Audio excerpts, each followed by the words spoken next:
Welcome back to the channel and welcome back to another quick pick prediction video. In this video, I'll be predicting the lightweight bout between Dustin Poirier versus Conor McGregor 3 or 3 like this. And no, they aren't fighting for no title because Dustin Poirier would rather run it back and make some money off fighting Conor McGregor again than pursue the title. This took himself out of that Charles Oliveira fight or that Michael Chandler fight or whoever they would have put him in front of for the belt. And this is where we are now. Conor McGregor and Poirier meeting up for the third time. So how I see this fight right here is really gonna be kind of to the point of this one. I feel like when McGregor did beat Poirier way back when, I was high on both fighters, and back then people weren't really high on Conor McGregor or Poirier as much as they should have been. They kind of feel like Poirier wasn't all that great. Like he was a solid fighter, but not no stud. So when he beat him, when he beat him, like Conor McGregor had not beat anybody. Like when he beat Max Holloway, he didn't beat nobody. But even back then, these guys were both solid stars. And we see now today, without a doubt, these guys are solid stars and solid fighters. It's not a case of, oh, this guy just beating cans. Because Poirier at that time was no can. Conor McGregor at that time was no can. Both were, studs. And to this day, they are studs. And I say all this to say all this, like, you could say, oh, this guy maybe lost a little bit of step or gained a step or whatnot or got better, but they've been studs for a long time and still are studs to this day. So all respects to them. One-handed clap because I'm using my hand as a camera, but holding the camera in my other hand. But props to both of these guys, I will say firstly. But to the prediction, I feel like in the first fight, Poirier was up against a lot of stuff, and he had a lot of different things at 145. At 145, he couldn't take damage that well, and also lack of experience. He needed to suffer some losses or at least gain some experience, whether it come from losses, which it happened to do in a lot of these fights, and wins, which it did. But I feel like his losses were more important in a way to his growth and getting better than his wins were. And I feel like he has grown a lot. And like I said, at 145, he was chinny. He was cutting a lot of weight. But then at 155, that issue was not as prevalent. And also he gained better. He started working on his defense and striking defense. So his striking defense got better. His chin got better because he's not cutting as much weight.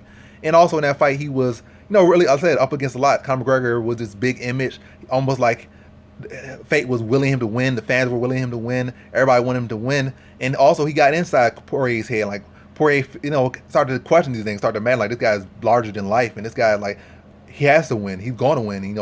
He just started getting in his head. It was calling him all these insults, and Poirier was reacting to every single thing he was doing. So he was in his head, chinny at that point, cutting a lot of weight, and, sucked out at the weight class. A little bit of experience that he doesn't have now. Right now, like I said, much more durable, been in some wars and showed he could take a good shot, come back from it, shown to get stronger now when he gets hurt or gets buzzed. It's like not the same case. He gets dropped. At 145, at the point we for Conor McGregor, every single time somebody touched him with a clean shot, he would get sat down. But now, this 155, Poirier, he'll get it with a clean shot, he'll get rocked, but he'll go back into his little wushu or whatever type of weird 86 block technique he used, elbow blocking that he'll go into, go and shell, go for takedown, mix it up, do what he has to do to survive, and he comes stronger, and actually stronger in the later rounds, and able to push the pace. Whereas Conor McGregor, I feel like at that point when he fought Poirier, Conor McGregor at 145 really didn't have a cardio issue. I feel like that didn't really happen until he got to 155, and really didn't happen until his head got big, and for whatever reason I guess he lost a step. Because when he fought Max Holloway in the first fight, his cardio looked good. He was out striking Max Holloway, mixing in takedowns and looking good in the third round. Just injured his leg.